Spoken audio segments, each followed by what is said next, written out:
91.2 FM वक्त की आवाज रेडियो आप सुन रहे हैं मेरी यानी सुजाता के साथ। और आज मैं आपको जिस शख्स से मिलवा रही हूँ ये पहचान की मोहताज नहीं है रेडियो स्टेशन के लिए, वो भी वक्त की आवाज़ के लिए।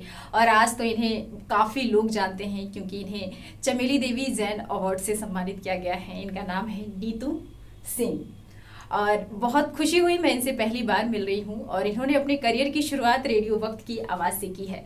और जो भी लड़कियां हैं जो अपने बलबूते पे करना चाहती हैं, कुछ अपने हौसले को बढ़ाना चाहती हैं, तो ये प्रेरणा का स्रोत हैं नीतू सिंह जी। तो आज मैं इनसे आपको रूबरू करवाती हूँ और इन्हीं के मुंह से हम जानते हैं कि इन्होंने अपने करियर की शुरुआत कैसे और कब की। बहुत शुक्रिया सुजाता आपका। और मुझे बहुत अच्छा लग रहा है कि आज मैं उस रेडियो स्टेशन में अपना अनुभव साझा कर रही हूँ जहाँ पे मैंने अपने करियर की शुरुआत की थी। हम कह सकते हैं कि जर्नलिज्म करने के बाद जो मेरी पहली सीढ़ी थी वो ये वक्त की आवाज़ थी। और मैंने वक्त की आवाज़ में कभी ये सोच के काम नहीं किया कि वक्त की आवाज़ में मैं नौकरी कर रही हूँ।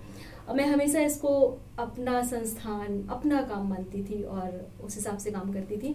मैं यहाँ की सभी गर्ल्स को ये कहना चाहूँगी कि अगर आप को लाइफ में जो भी आप करना चाहते हैं, अगर आपको लगता है कि आप के लाइफ में बहुत सारी प्रॉब्लम्स आ रही हैं, हर एक लड़की की लाइफ में बहुत सारी प्रॉब्लम्स आती हैं, जब बहुत सारी चुनौतियां होती हैं क्योंकि हमारा जो परिवेश है वो गाँव का परिवेश है। और गाँव के परिवेश में लड़कियों का घर से बाहर निकलना अपने आप में एक बड़ी चुनौती है। पर उन परिस्थितियों को पार करके आपको आगे बढ़ना है क्योंकि जो मेरे अभी 10 साल का कैरियर है, 2011 से मैंने यहाँ से शुरुआत की थी, आज 2021 चल रहा है। तो ऐसा नहीं रहा कि इस 10 साल में मुश्किलें नहीं आई, चैलेंजेस नहीं रहे, लोगों ने टीका टिप्पणी नहीं की, पर किसी को उससे कोई मतलब नहीं है। लोग आज की नीतू को जानते हैं, लोगों को लगता है कि नीतू ने बहुत काम किया है। उस बहुत काम करने के पीछे बहुत तरह की चुनौतियाँ रहीं। और मैं हमेशा सभी गर्ल्स को यही कहती हूँ कि लाइफ में आप जो काम करना चाहते हैं, किसी के थोपे गए काम नहीं, जो काम आप खुद करना चाहते हैं, जो आपका इंटरेस्ट है, अगर आपके अंदर मेहनत और लगन है और ईमानदारी है तो मुझे लगता है कि कोई भी चीज़ आपकी लाइफ में रुकावट नहीं बन सकती है, बाधा नहीं बन सकती है। अब मैं जिस बैकग्राउंड से आती हूँ, जो मेरा परिवेश है, मुझे लगता है कि मैं एक बहुत ही साधारण परिवार से आती हूँ।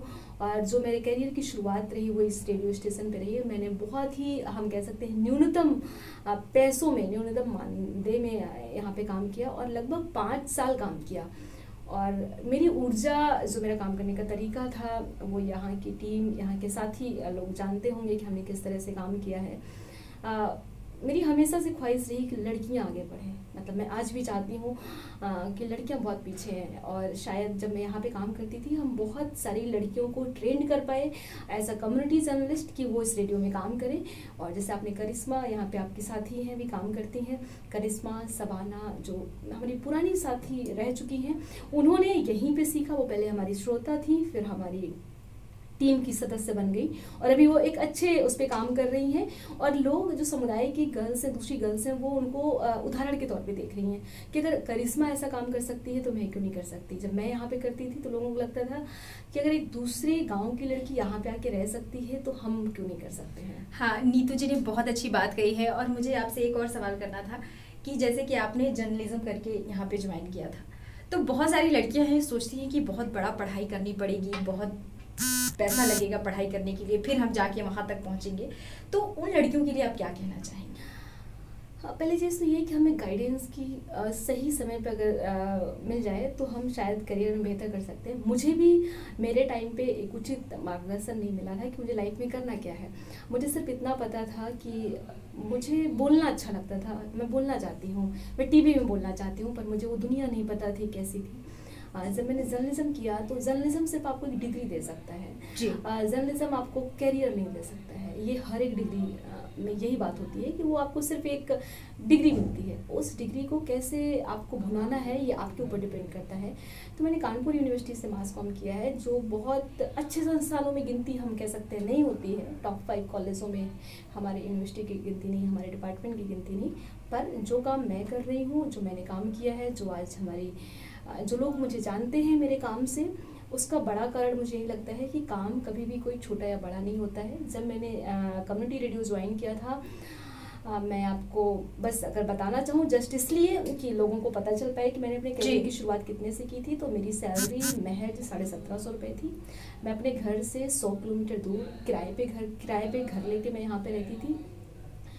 1750 में आज के समय में, ये 2011 की बात है, मैं कह रही हूँ कि 2011 में क्या कोई मास कॉम करने वाला बंदा या कोई बच्चा या कोई स्टूडेंट क्या ये ज्वाइन कर सकता है 1750 में? शायद सबका जवाब ना होगा, पर 1750 से वो मेरी एक शुरुआत थी। और मैंने जब 10 साल काम किया, तो जैसा कि आपने शुरुआत में ही कहा कि मुझे चंडी टेलीविजन अवार्ड मिला है। सो भारत में हर साल एक महिला पत्रकार को मिलता है, और ये अवार्ड कभी नीतू सिंह को मिलेगा, नीतू सिंह को शायद खुद नहीं पता था।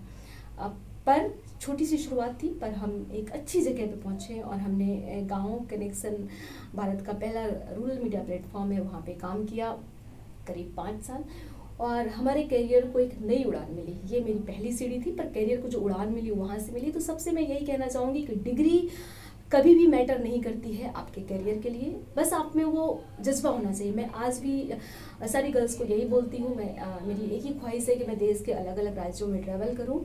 मैं ग्रामीण भारत की जो दुनिया है, जो वंचित तबके की दुनिया है, उसको मैं बहुत करीबी से देखना चाहती हूँ, समझना चाहती हूँ, और मैं खुद एक अच्छा इंसान बनना चाहती हूँ। मैं खुद ग्रामीण भारत को बहुत करीब से जानना चाहती हूँ कि वाकई में हमारे गाँवों की दुनिया, हमारे ग्रामीण भारत की दुनिया, हमारे देश में किस तरह के लोग रहते हैं। मैं अपनी एक जानकारी बढ़ाना चाहती हूँ। उसके लिए मैंने अभी अपना खुद का एक काम शुरू किया है, जिसका हमने ऑनलाइन प्लेटफॉर्म शुरू किया है, जिसका नाम शेड्स ऑफ रूरल इंडिया रखा है।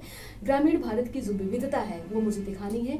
मैं आज भी जहाँ भी जाती हूँ, मैं सारी गर्ल्स से यही कहती हूँ कि ये ग्रामीण पत्रकारिता एक ऐसा विषय है, एक ऐसा कैरियर है, एक ऐसा क्षेत्र है जिसके लिए आपको किसी भी डिग्री की ज़रूरत नहीं है। मैंने मास्टर कर लिया, ये मेरे लिए प्लस पॉइंट है कि मेरे पास मास्टर की डिग्री है, पर मैंने ऐसी दर्जनों लड़कियों को ट्रेन किया है, दर्जनों महिलाओं को ट्रेन किया है जो 5वीं या 8वीं पढ़ी हैं, पर वो जर्नलिज्म में अच्छा काम कर रही हैं as a community journalist.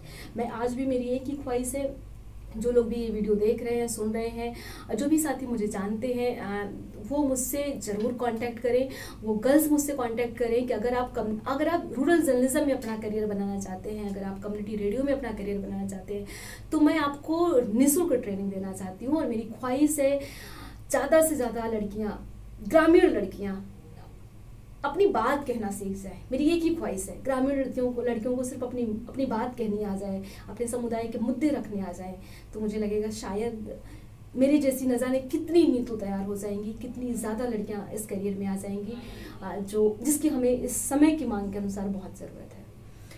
Neetu जी, जब आपने शुरुआत की थी तो चुनौतियों की बात मैं कर रही हूँ, तो सबसे बड़ी चुनौती आपके करियर में, आपकी राह में क्या थी? मैं सच कहूँ तो मुझे कोई ऐसी बड़ी चुनौती कभी नहीं रही या नहीं लगी, या मैंने महसूस नहीं की, या मैंने उसको चुनौती माना नहीं। मैं उसको एक काम की तरह मानती थी। मुझे आज भी याद है कि जब मैं जिस घर में किराए पे रहती थी, यहाँ पे लैंडलॉर्ड के यहाँ, उन्होंने मुझसे कहा था कि बेटा तुम्हारी सैलरी 1750 रुपये है, और तब यहाँ पे यातायात कितने साधन नहीं थे, हमारे काम करने का जो ढंग था वो गाँव में था, कम्युनिटी रेडियो गाँव में काम करता है।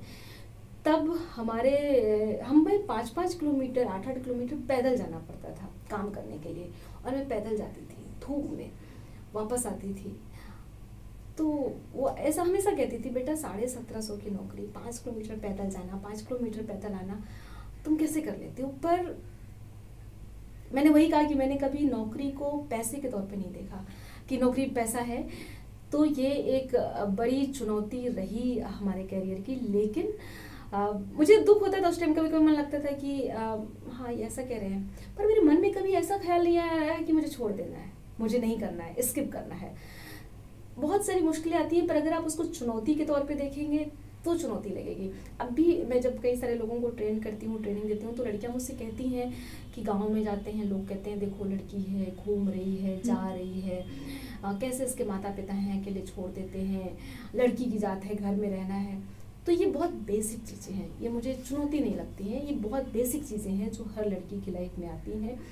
और मैं थैंकफुली हूँ अपनी फैमिली की कि मेरी फैमिली ने मुझे एक बहुत स्ट्रॉन्ग सपोर्ट दिया, कभी टोका टिप्पणी नहीं की।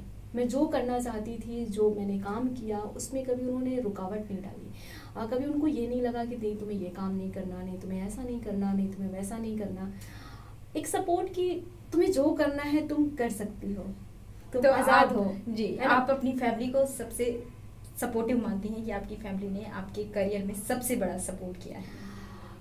फैमिली ने भी सपोर्ट किया है, फैमिली ने सपोर्ट किया है, पर उससे ज़्यादा मैं अपने श्रोताओं को, कम्युनिटी रेडियो में जब बात करें तो श्रोता, और गांव कनेक्शन की बात करें तो पाठक। और इस 10 साल के कैरियर में जो मेरे दोस्त बने, जो मेरे अपने हैं, जिनको मैंने हासिल किया है, आज भी जब मैं बैरी दरिया आती हूँ, मुझे कभी मतलब मैं इसको आने की, यहाँ मुझे आना है, ये मेरी प्योरिटी में रहता है। ऐसा नहीं कि ठीक है टाइम बच गया तो आ गई। सबको पता है कि मैं करियर के ऐसे पड़ाव पे समय हूँ कि वक्त का बहुत अभाव है, समय नहीं मिल पाता है मैं ज़्यादा काम कर पाऊँ, मैं ज़्यादा जगह पे जा पाऊँ, और बहुत सारे काम पेंडिंग रहते हैं। पर जब मैं अपने गांव जाती हूँ तो मुझे यहाँ पे भी आना है, ये मेरी प्योरिटी लिस्ट में है, जिसकी बड़ी वजह है यहाँ के लोग, मेरे मित्र, मेरे शुभचिंतक, जिनको मैंने हासिल किया है।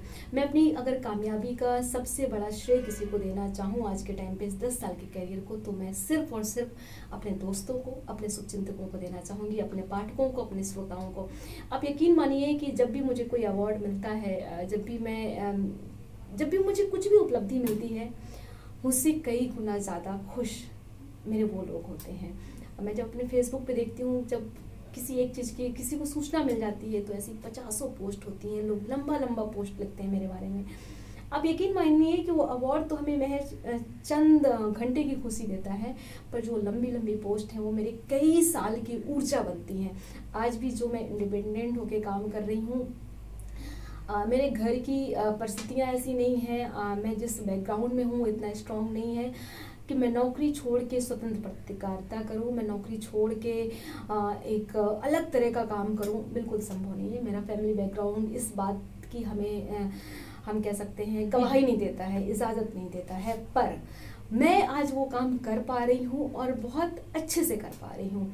ये हमारी खूबसूरती है, उन लोगों की खूबसूरती है, हमारे उन मित्रों की, जिन्होंने मुझे इतना ताकतवर बनाया है। मैं दिल से मैं बहुत अच्छा नहीं लिख पाती हूँ, मैं कई बार उनको बहुत अच्छे से रिकॉर्ड नहीं कर पाती हूँ, बहुत अच्छे से शुक्रिया नहीं अदा कर पाती हूँ कि आप के कहे वो शब्द हमारे लिए कितना ताकत का काम करते हैं। मैं अब जब भी अपना मैसेंजर फेसबुक पे देखती हूँ, मुझे वक्त मिलता है, तो मैसेज होते हैं, काफ़ी सीनियर जर्नलिस्ट रहते हैं, काफ़ी बड़े लोग रहते हैं जो मुझसे कई गुना अनुभवी है। वो लिखते हैं कि हम आपके एक पाठक हैं, आप एक फॉलोवर हैं जो ग्रामीण पत्रकारिता को आपकी करीबी से समझते हैं, आप बहुत अच्छा काम कर रही हैं। आप यकीन मानिए, जिस पल मेरे मन में कभी कभी ख्याल आता है कि कहीं मेरा ये फैसला गलत तो नहीं है, उस पल में जब ये मैसेजेस मैं पढ़ती हूँ तो मेरी विचार, मेरी सोच, मेरी धारणा सब कुछ बदल जाता है। मुझे लगता है कि ये वो शब्द हैं, ये हमारी वो ऊर्जा है जो मुझे और बेहतर काम करने के लिए प्रोत्साहित करती है। मैं आपको शब्दों में नहीं बयां कर सकती हूँ कि मेरे वो कमाए लोग हैं जिनको मैं कभी नहीं खोना चाहती हूँ, जिनको मैं कभी, शायद मैंने लाइफ में बहुत ज़्यादा पैसा नहीं कमाया है, मैंने इस 10 साल के करियर में बहुत अच्छी लाइफ नहीं जी है, बहुत लग्जरी लाइफ नहीं जी है, अगर मैं चाहती तो जी सकती थी, पर मैंने जिन रिश्तों को कमाया है, जिन लोगों को कमाया है, उसकी कीमत शायद मैं ताउम्र नहीं लगा सकती। वो मेरे सबसे बड़े ताकतवर लोग हैं, मेरा परिवार इसका एक पार्ट है, पर वो लोग मेरी ताकत और ऊर्जा हैं जिन्होंने मुझे इस मुकाम तक पहुंचाया है। बहुत कम लोग होते होंगे मेरी तरह सौभाग्यशाली जिनको इतने अच्छे दोस्त मिलते होंगे। नीतू जी बात करते करते बहुत इमोशनल हो गई हैं, तो बहुत अच्छा लगता है जब हम इस पड़ाव पे पहुंचते हैं ज़िंदगी के और जहाँ पे बहुत सारे लोग हमें जानने लगते हैं। तो नीतू जी हमें बताइए कि पहली नीतू में और आज की नीतू में कितना फ़र्क है? मैं हमेशा नीतू बन के रहना चाहती हूँ। मतलब मैं देखती हूँ कि शब्द नहीं है इनके पास कहने के लिए, लेकिन हम जज्बातों को समझ रहे हैं और ये कहना चाहती हैं कि वो वही नीतू सिंह है जो पहले थी। बहुत बहुत शुक्रिया नीतू जी, आपने बहुत अच्छे से अपनी कहानी स्टोरी बयां की। और हर लड़की के लिए, जो लड़की अपने बलबूते पे कुछ करना चाहती हैं, उनके लिए ये नीतू प्रेरणा का स्रोत हैं। जैसे कि मैंने पहले भी कहा है, एक जज्बा है, एक जुनून है जिंदगी को जीने का, एक नए नजरिए से देखने का। बहुत बहुत शुक्रिया।